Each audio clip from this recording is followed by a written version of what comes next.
Bom dia, excelente estar aqui com vocês hoje, poder falar um pouquinho de como a IA vai mudar o mercado de varejo, vai mudar franquias em geral. Então a gente tem muito conteúdo, o pessoal já me apresentou com super carinho, mas eu sou o Thiago Mello, eu sou CEO do Banco Mercantil Marketplace e também do Mercantil Ventures. A gente cuida dos novos negócios do Banco Mercantil, para mostrar a importância que vale para cada um de vocês aqui, a importância do que isso dá para fazer, né, das coisas que dão para fazer.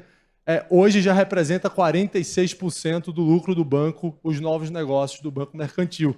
Ou seja, diversificação, algo que a gente vai mostrar aqui, super importante, como a IA vai poder ajudar a gente dentro disso. Bem, eu também sou sócio da FFX, o Guga, meu sócio, está aqui, acabou de chegar da China. A Mari, que é outra sócia, está nesse momento cobrindo a NRF Paris. A FFX é uma empresa que tem o maior carinho com o varejo brasileiro. O nosso propósito é ajudar o varejo brasileiro a ter mais informações, a tomar a melhor decisão. E a gente faz de verdade um trabalho de conteúdo para ajudar as empresas a conseguirem chegar lá, fazendo essa curadoria desses principais eventos internacionais. Eu acho que, para quem interessa em termos de formação, eu fiz um curso sobre inteligência artificial no MIT. Quando eu comecei a entender que esse negócio ia mudar para onde a gente ia, eu estava, na época, cuidando do futuro de todos os softwares da Lynx Stone, e eu entendia que a IA ia ser o grande motor que ia fazer isso acontecer, e a gente começava a fazer o que vai ter dentro dos softwares de vocês daqui a 5 anos, e aí comecei a conviver muito com esses produtos de IA agêntica, e vou falar um bocado para vocês como a IA vai transformar o negócio e a sociedade de cada um de nós aqui. Eu acho que a primeira coisa, antes de começar a falar diretamente sobre IA, a gente precisa falar de como o consumo se adaptou às diversas tecnologias e empresas que foram surgindo ao longo dessa história. Então, o consumo ele vai se adaptando às gerações, ele vai se adaptando às novas tecnologias, e é mais ou menos isso aqui que aconteceu na nossa sociedade. A gente tem aqui, quando a gente começou a digitalizar a nossa vida, a gente começa ali perto de 1994, 95, e nasce a Web 1.0, que o grande desafio da Web 1.0 era digitalizar as coisas. Fazer com que coisas que antigamente só podiam ser realizadas de maneira física, fossem realizadas de maneira digital. Foi nesse momento que começaram a surgir os primeiros portais de notícia, foi nesse momento que começaram a surgir os primeiros varejistas online, mas também esse é o momento da desconfiança da internet. É a época que a galera falava, eu nunca vou colocar o meu cartão de crédito num site para comprar na minha vida. O pessoal tinha vergonha de criar um e-mail com o seu nome, então era Thiago Gostoso, 123, alguma coisa. E isso aconteceu há cerca de 30 anos atrás. Bem, a gente começa depois a entrar na Web 2.0 em 2010, na época das redes sociais, onde a grande mudança foi que a gente começou a socializar na internet. A gente começou a criar grande parte do conteúdo que ia ser consumido pelos outros dentro da internet, e isso muda completamente o jogo, e a gente tem a ascensão das redes sociais aqui, e de todas essas grandes mudanças, inclusive para marketing. Hoje, 59% de todo o dinheiro que é gasto em marketing no Brasil já é gasto de maneira digital, e muita parte dessa coisa dentro das redes sociais. E a gente entra agora na Web 3.0, que o grande desafio dessa Web 3.0 é como é que ela pode descentralizar e como é que ela pode gerar mais confiança nas transações. Então, a gente vai ter o Drex aqui no Brasil, a ideia de você poder fazer contratos inteligentes, de você ter transferência de bem, precisar menos de cartório, segurança nas transações. Isso, com blockchain e AI, vai mudar completamente o jogo. E como é que as empresas foram sendo criadas e evoluíram, né? Nessa época de 94, várias empresas que hoje mudam como o negócio funciona foram criadas, como o Google, o Uber, o Spotify, a própria Amazon.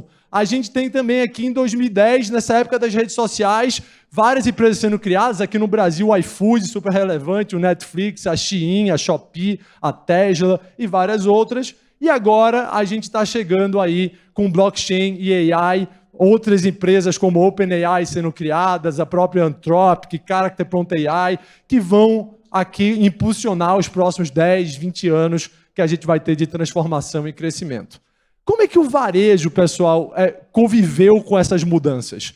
Até 1994, 98% do varejo rodava em loja física. Ou seja, 30 anos atrás, 98% do varejo rodando em loja física. O que mudava? A gente tinha aqui catálogo e televenda, mas todo o varejo passando pela loja física.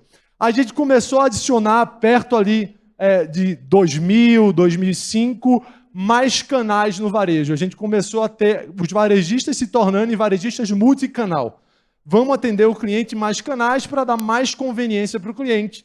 Só que aí a gente gera um problema no varejo multicanal, que é uma jornada fragmentada, que não conversa entre si e que gera algumas dores para o cliente. Por exemplo, muitas vezes o preço do e-commerce não era o mesmo preço que o cliente encontrava na loja, o cliente comprava para receber em casa, não podia ir na loja trocar, ou dentro da loja ele não tinha acesso ao catálogo de algum produto que não está na loja, mas ele pode comprar e receber na sua casa. Para isso, o mercado criou o Omnichannel, que é como é que eu faço para integrar todo o estoque da loja física dentro do e-commerce. Isso daqui muda completamente o jogo. Isso muda o jogo para quem é franqueado também. Durante muito tempo, o franqueado acredita que o online ele vai tirar a sua venda. Eu acho que muitos franqueadores começaram a entender como fazer o franqueado a participar disso, a entender e como incluir isso e o franqueado dentro dessa equação. Não é fácil, é complexo, mas não tem como viver sem isso, pessoal. A gente tem hoje grande parte das vendas do varejo físico sendo influenciadas pelo mundo digital de alguma forma. Aqui no Brasil, 88% das vendas são feitas no varejo físico. Só que quando a gente vai pela influência de compra, a gente já tem cerca de 78% das compras sendo influenciadas pelo digital em alguma forma. Então, se a marca de vocês não tem uma presença digital forte, vocês estão abrindo mão de grande parte da demanda que vocês poderiam ter e por isso precisa aprender a conviver e a se tratar esses canais, porque com certeza são super, super importantes e no Brasil, com toda a tributação, é um desafio adicional, mas possível. A gente tem vários exemplos interessantes de marcas que fizeram isso bem. Mas falar de canal não é mais o suficiente para falar de futuro de varejo, porque o cliente não enxerga canal. Então as marcas começaram e o mercado começou a dar outro nome para onde está indo o futuro do varejo, que é para o Unified Commerce, que é esse varejo unificado, que enquanto no Omnichannel o grande esforço da marca é integrar canal, dentro do Unified Commerce o grande esforço é como eu crio uma jornada de compra para o meu cliente, como é que eu entendo o meu cliente. E isso, pessoal, é super, super relevante. E a gente não concorre mais aqui, nesse mundo Unified Commerce, com a experiência que o nosso concorrente dá. A gente concorre com as experiências que o nosso cliente tem no dia a dia, como, por exemplo, chamar o Uber, pedir um iFood, receber em casa, reservar um hotel no Booking. São essas coisas que acontecem. E eu vou fazer uma pergunta aqui para a audiência, para vocês verem como o negócio muda rápido. Quem aqui ainda tem TV a cabo em casa, pessoal? Levanta a mão. Qualquer provedor de TV a cabo, levanta a mão. 20% da audiência. Beleza. Quem aqui teve que ligar para algum provedor de TV a cabo para fazer alguma coisa? Levanta a mão para mim. Mais gente teve que ligar do que gente que tem. Provavelmente ligaram para cancelar. Quem aqui tem Netflix? Levanta a mão. Todo mundo, né? Quem aqui já ligou para o Netflix para resolver algum problema? Levanta a mão. Sempre tem. 2 pessoas. Então, pessoal, basicamente, simplesmente funciona. É esse tipo de jornada que o pessoal está criando. A gente está criando um negócio que é o cliente do agora. Ele espera que seja resolvido e resolvido agora. As marcas que estão permitindo que o cliente se comunique 24 horas com ela, 40% dos contatos estão acontecendo das 10 da noite, às 5 da manhã. E isso, se a gente chega lá para o cliente e fala, fica tranquilo, eu te respondo daqui a 3 dias, já era. Perdemos o cliente.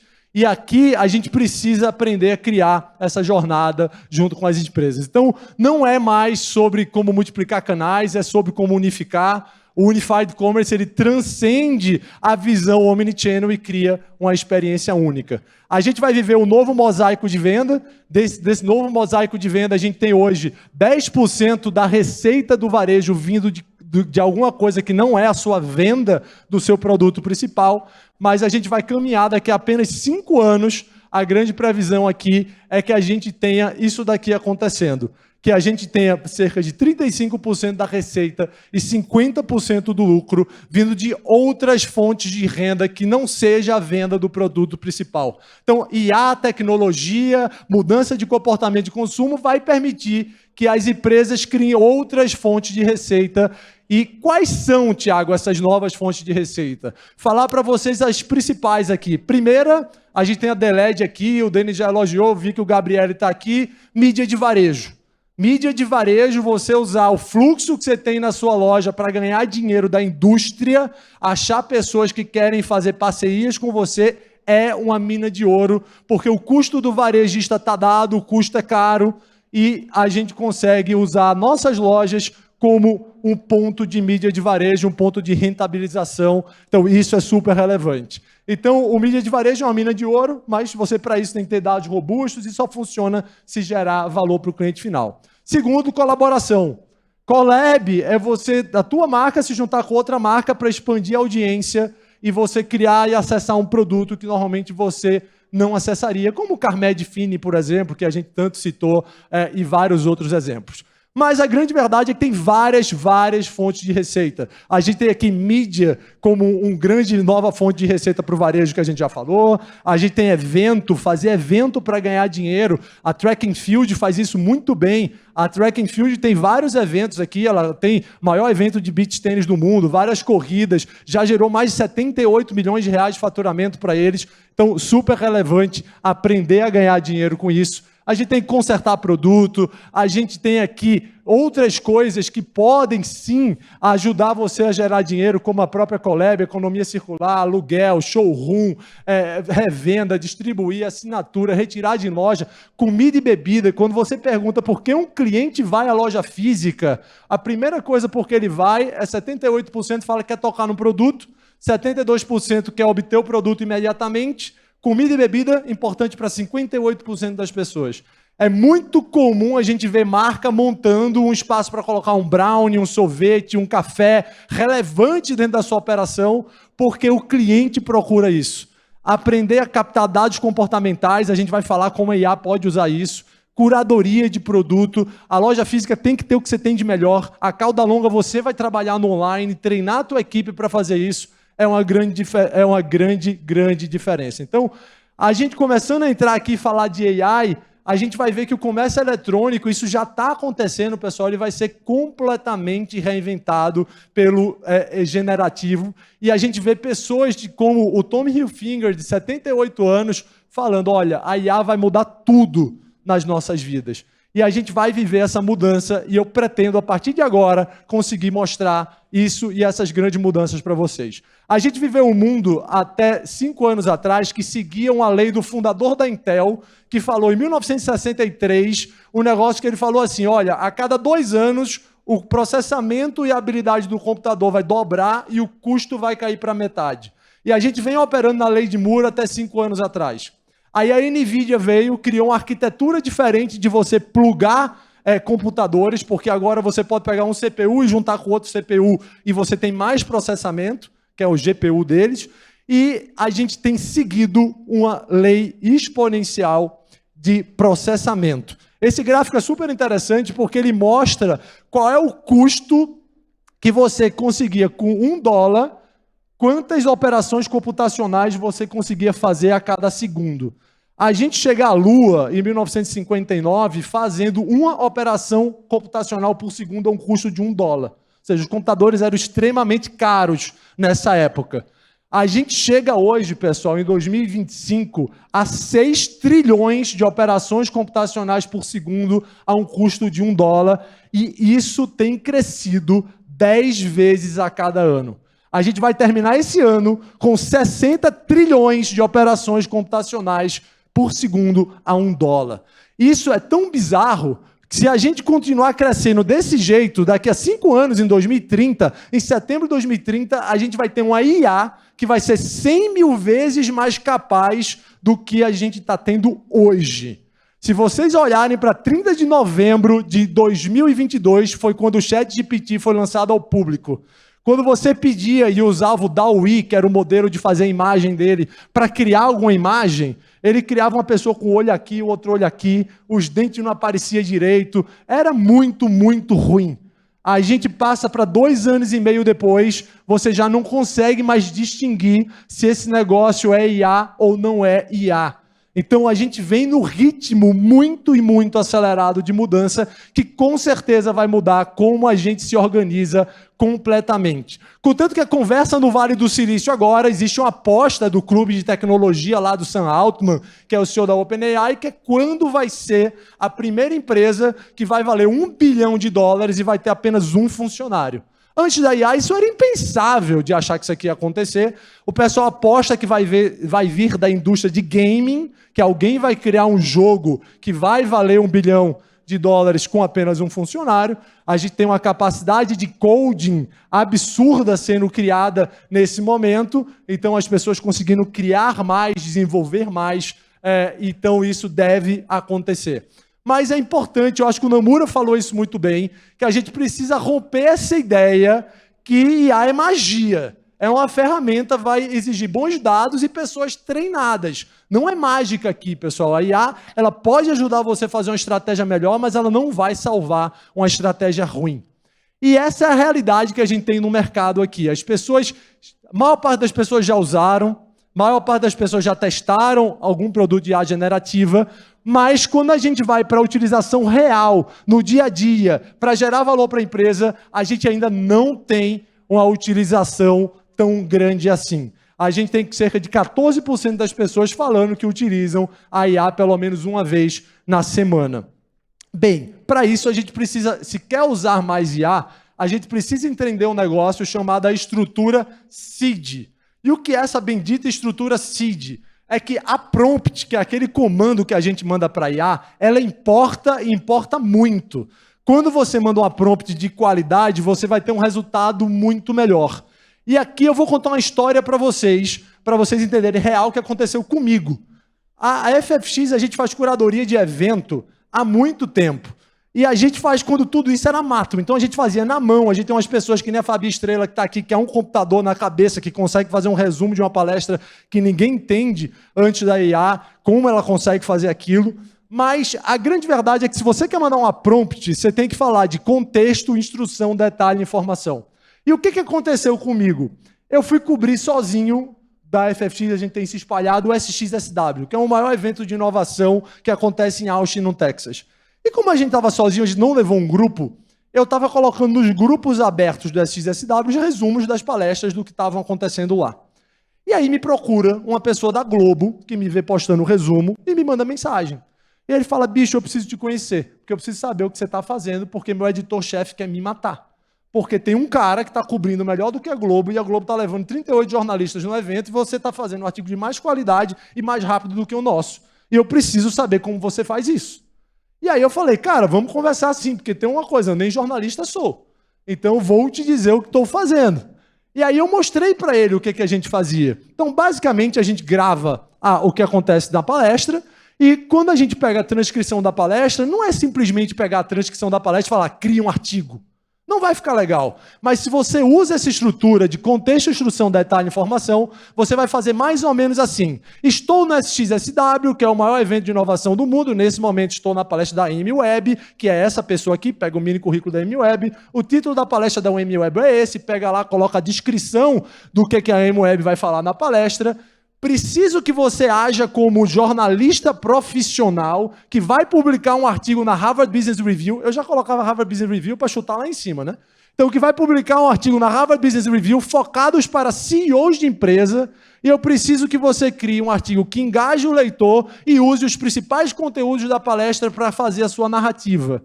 O detalhe são a contribuição do curador. São as anotações, dizendo assim, tenha certeza que você vai incluir isso aqui no artigo. Fale disso daqui, isso aqui foi muito legal. E as informações é a transcrição da palestra. Quando você faz isso, o resultado que você tem é muito, muito superior. Eu estou dando esse exemplo porque para vocês quer se comunicar com o cliente? Quer mandar uma mensagem legal para ele? Contexto de instrução, detalhe e informação. Quero mandar uma mensagem com o cliente com o objetivo de trazer ele para a loja. O cliente é esse, o que ele faz é isso, isso e isso. para você conseguir ter uma resposta muito e muito melhor. Porque a grande verdade é que ao separar a hype toda que a IA tem do valor real, a gente vai encontrar de verdade que a IA vai resolver problemas concretos, desde a cadeia de suprimento até a criação de conteúdo. Então, a gente precisa não só de uma estratégia de IA, mas usar a IA para melhorar a nossa estratégia. Mas sempre lembrando isso, que a IA não vai salvar uma estratégia ruim. Bem, a gente tem aqui um negócio chamado hiperpersonalização.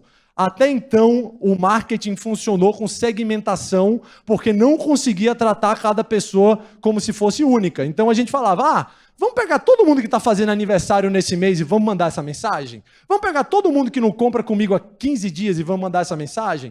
A gente clusterizava. A IA vai permitir que a gente faça algo como a hiperpersonalização, criar um perfil individual para cada pessoa. Eu vou mandar uma mensagem aqui para o Guga, para o Namura, que vai ser customizada, porque eu sei quem ele é, eu sei como ele compra, eu sei que horário ele gosta de receber mensagem, e isso vai mudar completamente o jogo. Para as empresas que já fizeram alguma coisa de hiperpersonalização, a gente tem 8 vezes sobre o retorno de investimento, a gente tem 40% a mais de eficiência, e a gente tem 78% dos consumidores falando que gostaram da experiência, que elas acharam interessante o que elas viram. A gente tem ferramentas hoje, como a Psyche AI, que basicamente ela divide os seus produtos e ela cria 5 categorias de estilo e de um psicograma, como as pessoas se comportam, para mostrar os produtos de acordo com o psicograma que ela coloca a cada uma das pessoas. Isso tem aumentado, pessoal, 5 vezes as conversões, aumentado 8 vezes o tempo de permanência no site e reduzido devolução em 25%. Então, claramente, a gente vai viver uma transformação tanto do marketing quanto de compra, mas é sempre importante lembrar disso, que a IA ela precisa fazer sentido dentro da tua estratégia. Isso daqui é um material da Bain Company, onde ela mostrou aí, onde cada segmento, quanto mais vermelho tiver a barrinha, é o mais impactado que aquela parte da nossa empresa vai estar via IA, e aí é o que a IA generativa já ajudaria a gente a fazer. A verdade é que a gente tem uma oportunidade enorme nesse momento, porque quando o mercado muda, ou a gente tem uma grande oportunidade, ou a gente tem um grande risco. Então, todos nós estamos passando por isso. A gente tem que decidir se isso vai ser uma oportunidade ou talvez o começo do fim para os nossos negócios. A gente tem aqui uma oportunidade que vai destravar de 240 a 390 bilhões de dólares no varejo, ou seja, a gente está falando aí de mais de 1,2 trilhões de reais. A gente está falando que isso pode ajudar a aumentar a margem, o lucro, né, do varejo, que roda perto de margem de 8% a 10%, quando roda bem, né, tem negócios como supermercados e etc., com margens bem mais apertadas. A gente está dizendo que isso pode ajudar a aumentar 1,2% a 1,9% das margens. Então, a gente tem aqui muita coisa interessante vindo, a gente tem aqui, por condições de a gente criar muita coisa boa. A gente tem, quando a gente vê os principais varejistas do mundo, 90% deles já experimentaram alguma coisa de IA generativa. Só que apenas 2% fizeram rollout em todas as áreas da empresa. Aonde que está sendo mais usado? Na cadeia interna, dentro de casa, entender alguma estrutura, comoditizar processo, 64% já pilotaram alguma coisa e 26% escalaram. E aqui, na parte de atendimento ao cliente, 82% já pilotaram alguma coisa de atendimento ao cliente e 36% já escalaram. Como é que isso vai funcionar e como é que a IA generativa vai funcionar, pessoal? E aqui vale uma explicação do que é e como evoluiu do que é a IA generativa. A gente tinha, até então, a IA que ajudava a gente a perceber padrão e encontrar e ajudar a gente a tomar decisão. A IA ela já existe assim há muito tempo e está sendo trabalhada desde 52, como ela ia conseguir ajudar a encontrar esses padrões. E todos vocês aqui treinaram esse tipo de IA. Não sei se vocês já entraram num site e falam assim, marque o hidrante, marque o semáforo, marque a escada. Naquele momento você está ajudando algum IA em algum lugar do mundo a entender que aquilo é um hidrante, aquilo é uma escada, aquilo ali é o número tal. Então foi assim que a gente usou os humanos para treinarem e ensinar o computador o que era um gato. Então ele falou, isso aqui é um gato, agora eu dou 1 bilhão de fotos, ele identifica um gato na foto. Então, basicamente, a IA ficou muito boa de encontrar padrões. E aí a gente evolui para algo que é a IA generativa, que a grande diferença é que a IA generativa, como está no nome, ela cria alguma coisa. Ela cria alguma coisa que a gente pode usar e que vai ser relevante para a gente. Só que a era da IA generativa ela vai durar mais 3 anos, mais ou menos. E aí tem gente falando para mim, pô, Thiago, nem entendi direito o que é, tu está dizendo que já vai acabar. E aí a gente começou a fazer, como normalmente o discurso vem antes da ação, a gente começou a ir para o mundo da IA agêntica, que é a gente sair da IA generativa para os agentes de IA. Thiago, pelo amor de Deus, me explica o que é a IA agêntica de maneira simples. Basicamente, lembra daquele prompt que eu acabei de ensinar a vocês o como usar e o como fazer bem? Quando a gente manda para alguma coisa de IA generativa, ele pensa muito pouco tempo sobre aquilo, em 30, 40, 50 segundos, ele vai dar uma resposta para a gente. Isso é uma ferramenta de IA generativa. Os agentes de IA, ele vai usar toda a capacidade computacional que o agente tem para monitorar e resolver algum problema. Então, os próximos cientistas que a gente vai ter vão ser cientistas que vão ter como copilotos agentes de IA. Por isso que tem uma previsão que daqui a 10 anos, provavelmente, grande parte da cura de doenças a gente encontre, porque a gente vai pegar um agente de IA que tem trilhões e trilhões de capacidade de cálculo por segundo e a gente vai dar uma meta como encontre a cura do câncer de mama e a gente vai dar todos os prontuários, todas as pesquisas e tudo que foi feito, deixar ele usar todo aquele poder computacional para fazer isso. Para falar de empresa, como é que isso vai funcionar nas nossas empresas daqui a 3, 4 anos? Eu não estou falando de muito tempo. Tem empresa que está na vanguarda que já está tentando isso agora.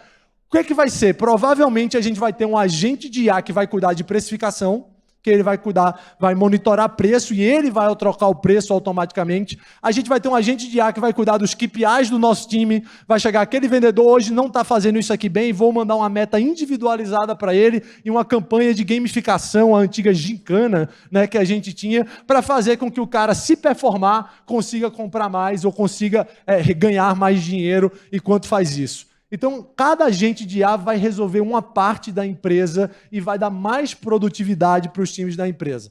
Mas aí a gente chega nesse slide, depois quando falar de futuro eu vou dizer para onde esse negócio vai depois dos agentes, mas a gente tem aqui a IA generativa trazendo clareza para tomar a decisão, pegando as entradas internas e também monitorando fontes externas, como ação de concorrente, macroeconomia e etc. Aqui, como é que a empresa de vocês deve começar a se comportar, seja ela franqueadora ou o franqueador usando a estrutura da franqueadora aqui, né? A gente vai ter que ter um lugar onde a gente coloca todos os nossos dados, então todos os dados, a fonte única da verdade da nossa empresa. A gente vai colocar algoritmos para detectar anomalias fora do padrão, para a gente criar uma árvore de decisão aqui, fazer análise de causa-raiz, e a gente ter um motor de recomendação de ações em cima disso. Isso vai acontecer de maneira super, super rápida. Então, aqui, pessoal, a gente tem como... Desculpa, deixa eu ver se vai passar. Foi, passou e voltou. Deixa eu voltar. Pronto. Então, a gente vai ter aqui algumas possibilidades, né? A gente vai fazer aqui insights personalizados, que a gente vai conseguir falar um a um, a gente vai fazer análise proativa, a gente vai poder aprofundar e usar mais a linguagem natural. E eu vou passar aqui por cada área de como essas coisas vão mudar dentro do nosso negócio e como a jornada do cliente vai mudar. Então, a gente vai sair da busca manual para o cliente dar um contexto breve e um agente de IA atende essa interação. A gente vai sair de uma criação de uma lista de compra que é baseada na nossa memória para a Gen IA criando a lista precisa de ingredientes. A gente vai sair, pessoal, daqui quando a gente fala de como o varejista escolhe ou ele compra, ele vai sair aqui de escolha de hábito, impulso, difícil de encontrar para, de verdade, a Gen IA conseguindo ajudar na tomada de decisão, reduzindo troca. O que está sendo muito usado pelas empresas, eu vou passar aqui por vários cases para vocês, é, por exemplo, coisas como... Me fala, para quem trabalha com roupa, né? Me fala qual é a tua altura, qual é o teu peso e qual é o teu shape de corpo, que eu tenho todas as dimensões do produto, que aí eu vou te dizer exatamente para o teu tipo de cor, teu tamanho, etc., qual é o tamanho teu neste produto. E isso está reduzindo bastante troca, que é um baita problema no mercado. A gente tem hoje, quem compra online, depende da categoria, mas roupa, a média de devolução é 15%. Então, 15% sendo devolvido. Lá nos Estados Unidos, que isso é mais comum, é quase 28%. Então, é um baita problema. Como é que a gente resolve essa parte da jornada? Então, a gente tem aqui várias coisas mudando. Então, como, por exemplo, a gente vai conseguir buscar o SKU, ao invés de ter que usar os filtros hoje, a gente vai usar a fala para perguntar o que a gente quer, e a generativa vai acessar o catálogo e vai conseguir falar qual é a melhor coisa que a gente poderia encontrar. Então, a gente vai passar aqui toda essa parte de seleção do item em quantidade, que a gente fazia comparação manual de preço, a gente vai ter uma cesta adaptada com as comparações inteligentes sendo feitas via IA para você tomar a melhor decisão. Confirmação de pedido e entrega, você tem múltiplas telas de checkout, você vai poder fazer um checkout conversacional, como, por exemplo, entregar no endereço da minha mãe e você vai escolher o dia, exceto tal. Isso vai funcionar, está perto disso acontecer. A voz vai ser cada vez mais importante dentro desse mundo. A gente vai ter aqui o uso do produto, ao invés de você ter que ler review e fóruns para entender como usar, a gente vai ter recomendação de vídeo passo a passo sob medida e cada vez mais a IA generativa sendo usado para criar esses conteúdos. A gente tem também, pessoal, dentro da nossa escala aqui, a parte de compra, a primeira rodada de compra sendo feita por agentes de IA e depois um time olhando aquela rodada que foi feita por agente de IA para tomar a melhor decisão. A gente tem aqui toda a parte de distribuição que vai ser otimizada por essa cadeia também. A gente tem toda a parte de operação de loja, que a gente vai ter assistente de voz para ajudar no dia a dia da operação de loja, dando resposta instantânea. A gente vai ter aqui geração automática de descrição, que já acontece, a Amazon já ajuda a gente a fazer isso. O Alibaba na China foi pioneiro em ajudar hoje as pessoas e os sellers que estão vendendo lá como descrever melhor o seu produto. Mas é importante a gente entender como essa cadeia vai mudar, o marketing podendo sair dessa abordagem padronizada para o single profile, o back-office podendo ter processos administrativos mais enxutos e com muita camada para tomar decisão, comercial e merchandising com muita ferramenta de merchandising e a gente chama de copiloto para ajudar a ter mais informações na tomada de decisão. E a gente vai para coisas que estão acontecendo reais hoje no dia a dia. A gente tem aqui chatbot sendo a coisa mais comum. Várias empresas montando chatbot aqui de 2022 a 2024 com resultados super interessantes. Aqui eu vou contar uma curiosidade do Banco Mercantil para vocês entenderem como isso é sério. O Banco Mercantil tem um time de 8 pessoas que criou há 3 anos atrás um chatbot que ele empresta dinheiro via WhatsApp. Esse chatbot hoje, ele empresta 3,9 bilhões de reais por mês, sem você ter que falar com nenhuma pessoa, fazendo todo o processo, inclusive de KYC, de segurança, dentro do próprio WhatsApp. A gente tem hoje grande parte do que o banco empresta vindo de agentes de IA, emprestando e calculando e tendo um motor de crédito nesse negócio. Isso mudou completamente a história do banco. O banco é o banco que mais cresce nos últimos 5 anos, ano após ano, a sua carteira, por causa da digitalização. E, para piorar o molho, o Banco Mercantil ele trabalha com o público 50+, que você talvez diria que não é tão digitalizado assim, e ele consegue fazer isso de maneira super eficiente e iterativa. Então, a gente tem aqui vários ganhos rápidos que foram observados. Então, usar IA generativa para melhorar sua foto, criar produtos melhores, dando aí 40% a mais de click-through rate. A gente tem redução de tempo para realizar a tarefa, mais eficiência, 60% de ganho de eficiência. A gente tem, de verdade, empresas que estão coletando mais margem nesse momento e mais venda por usar bem chatbots e etc., como o exemplo que eu dei para vocês. Se você aumenta 2% a 4% a cesta, o ticket médio, provavelmente você já consegue ter payback do investimento que você vai fazer para criar um chatbot. A gente tem um preconceito contra chatbot, porque muitos dos chatbots que a gente vê hoje são chatbots que não são bons, não usam IA generativa bem ainda para resolver os problemas. Contanto que quando a gente fala com chatbot hoje, o que é comum, pelo menos eu faço, eu fico brigando com o chatbot para ele me transferir para um atendente. E cada vez mais isso vai reduzir, porque o que o cliente quer é resolver o problema. Ele não está nem aí se foi feito com AI, se não foi feito com AI, ele quer ser atendido e ele quer ter o problema dele resolvido. E isso vai ser muito possível graças ao chatbot e várias coisas interessantes estão acontecendo. Para a gente que é varejista, pessoal, quando a gente vai para o estratégia, a gente tem 3 jeitos de trabalhar dentro do mercado, né? A gente pode ser o taker, que é o cara que pega coisas que estão prontas e aplica para o negócio. A gente pode ser o shaper, que pega alguma coisa que está pronto, modifica para uma estrutura que você precisa na empresa, ou você pode ser o construtor. Isso daqui é muito caro. Varejo não tem margem para estar aqui. A gente tem que usar o que tem de mais legal e que está surgindo, e para isso precisa monitorar com muita frequência o que está acontecendo de IA, e a gente precisa conseguir adequar essas características ao redor do que a gente fez. Bem, qual é a arquitetura que a gente precisa para escalar dentro das empresas de vocês? E aqui não precisa entender no detalhe, é muito mais a ideia. É criar algo que trabalhe com múltiplas modelos de linguagem, não faça algo que só trabalhe com um modelo, ou Google, ou OpenAI, ou etc.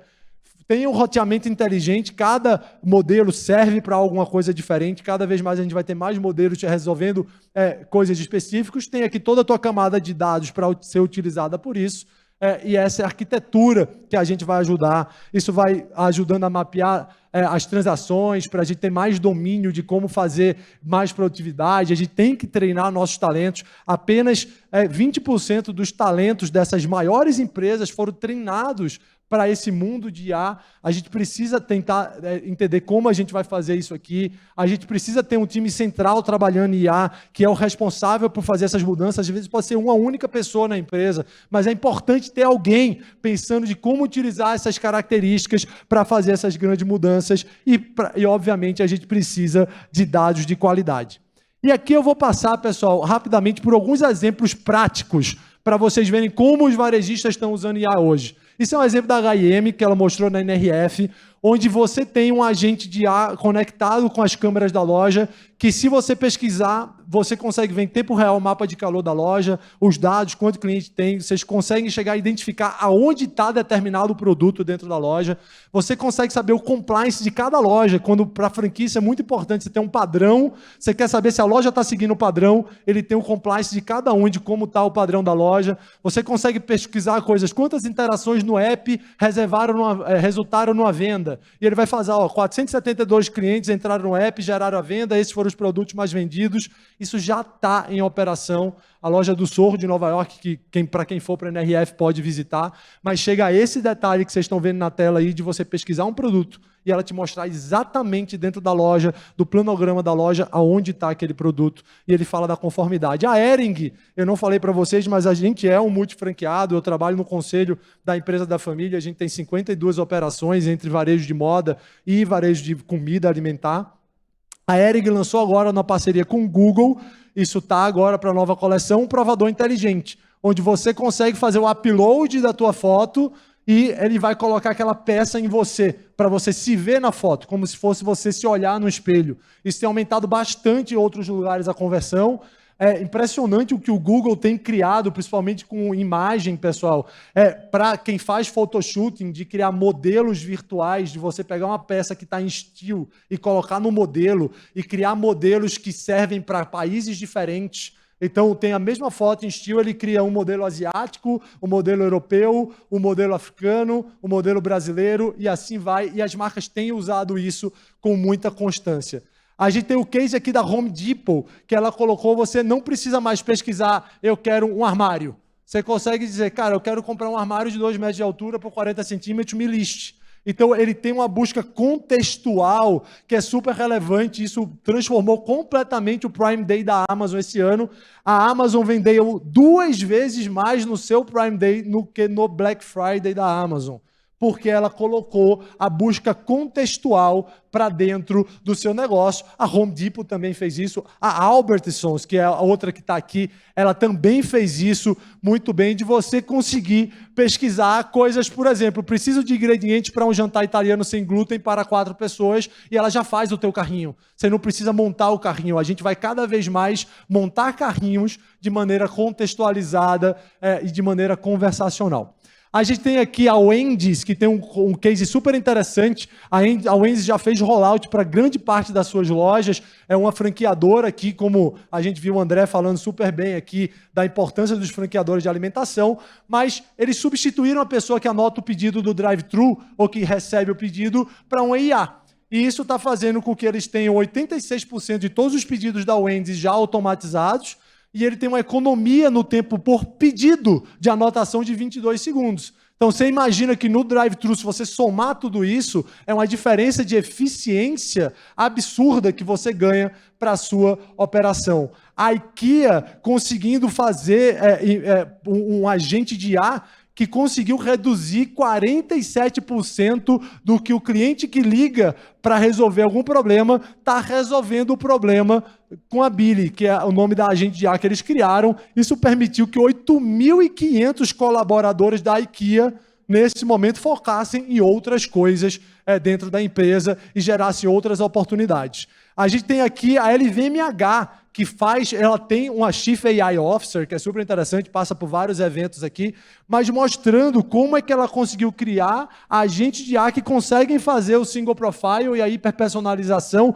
para cada uma das suas 75 marcas e ajudando a cada um dos 40 mil funcionários a conseguir entender no detalhe quem é aquele cliente, qual produto ofertar para aquele cliente. Então, a gente tem aqui vários cases interessantes da Amazon usando e ajudando a criar foto, a gente tem IBM usando para criar anúncio, a gente tem o Sam's Club, que está usando para fazer checagem do cupom, ao invés de ter uma pessoa para checar compra, se você realmente comprou para reduzir roubo, ele está fazendo hoje com visão computacional, fazendo esse negócio.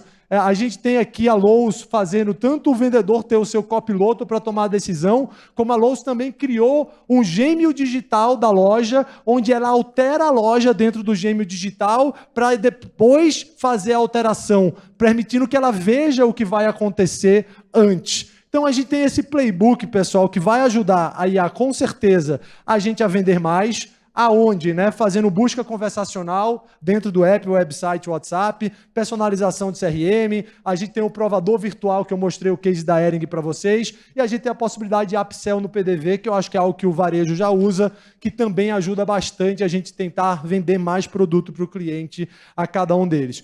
A operação vai ter mais eficiência aqui, porque a gente vai conseguir usar a IA para previsão de demanda, otimizar as escalas, porque grande parte das lojas aqui sofrendo com escala, inclusive, momentos de muito fluxo, com pouca gente para atender. Hoje a visão computacional vai ajudar a fazer isso.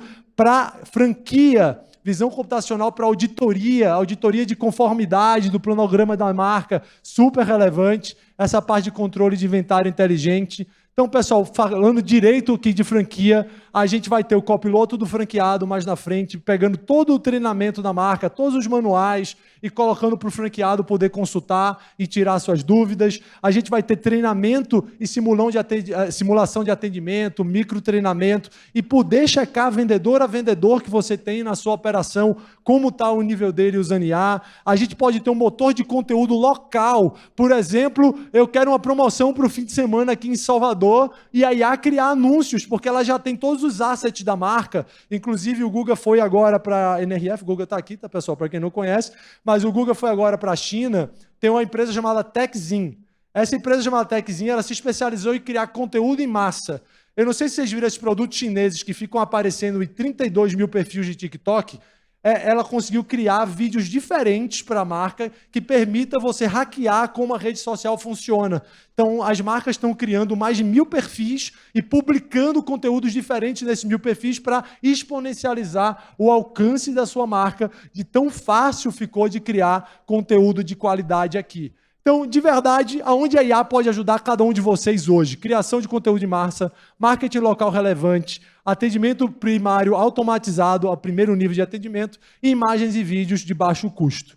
A gente tem aqui, pessoal, os slides vão ficar disponíveis, está aqui com a organização. Quem quiser entrar lá no perfil da FFX também, no Instagram, a gente pode mandar para vocês. Mas a gente tem aqui o gerente da loja podendo ter um copiloto para ajudar de IA para tomar a decisão. A gente tem agente de marketing autônomo criando mais coisas para vocês, como eu quero aumentar o fluxo da loja na quarta-feira, ele vai montar uma campanha para que a gente consiga fazer isso. A gente tem agente de compra, a experiência do cliente sendo diferentemente orquestrada. A grande verdade é que isso vai ajudar a gente a aumentar a receita, a reduzir custo e vai transformar como a gente pode olhar esse negócio. Então, hoje a gente tem esse copiloto, que é esse copiloto que deve ajudar o gerente no seu dia a dia, mas amanhã, daqui a 3, 4 anos, a gente vai ter o agente que a gente vai dizer, eu quero aumentar a retenção dos clientes em 5%, e ele vai pensar e executar estratégias para fazer com que isso aconteça.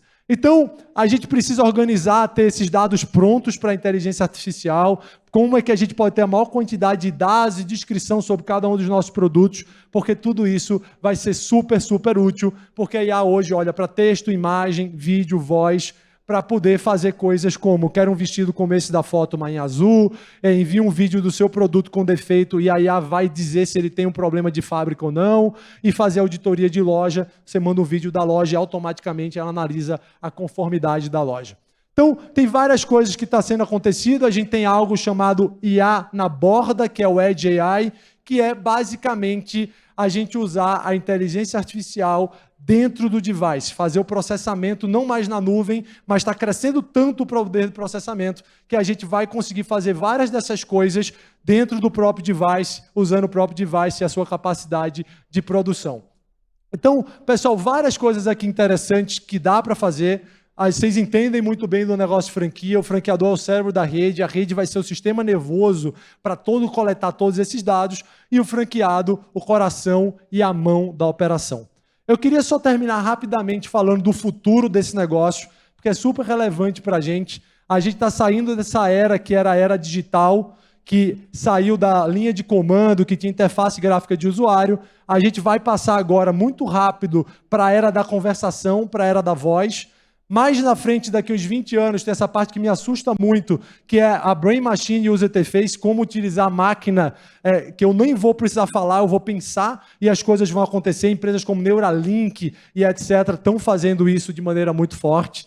Eu já falei para vocês da IA agêntica, a gente vai viver nos próximos, daqui a 6, 7 anos, a IA física, que é quando os robôs vão começar a ser linkados com a IA generativa e a gente vai dar braço à inteligência artificial, e isso vai levar para outro patamar o que dá para fazer dentro dos negócios. Então, a grande verdade aqui é que a gente precisa focar em criar impacto real e desenvolver problemas humanos para que a gente possa ter tecnologia para resolver isso. A gente vai voltar ao nosso primeiro sistema operacional, que é a fala. Cada vez mais a gente vai voltar a fazer as coisas de conversação.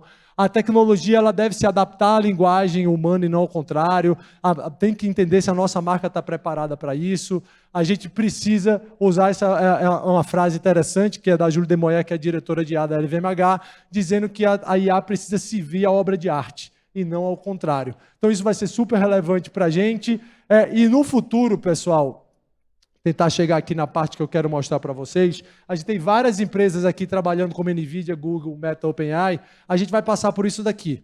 A gente tem a Martech Law acontecendo nesse momento, que a cada 75 anos a gente tem um reset de como as empresas funcionam, porque a tecnologia muda de maneira exponencial, as empresas não conseguem acompanhar. A cada 75 anos, 50% dos empregos eles mudam, não quer dizer que eles terminam, mas a gente tem os empregos mudando e outras coisas sendo criadas, e isso está acontecendo nesse momento.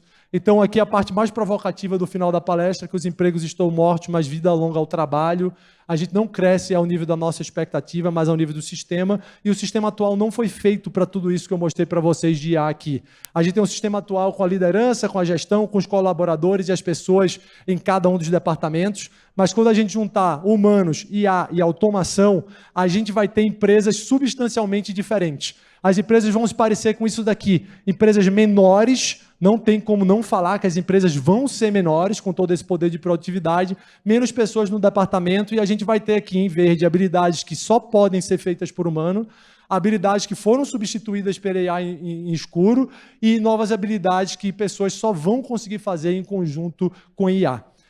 Quem vai ser o profissional do futuro vai ser o generalista criativo, aquele cara que consegue falar de diversos temas e usar IA para exponencializar o que ele consegue fazer. E a gente precisa preparar as nossas empresas para esse novo mundo, para esse novo momento. Por isso que eu trouxe tanto conteúdo e tanta coisa para mostrar quanta coisa aqui dá para fazer. E espero ter conseguido inspirar vocês de alguma maneira de como utilizar a IA para trabalhar mais no seu dia a dia, para ser mais produtivo e para gerar valor.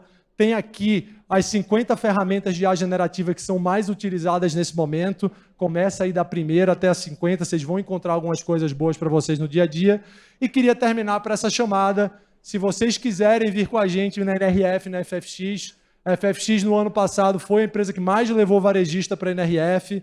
A gente ganhou esse prêmio da própria NRF.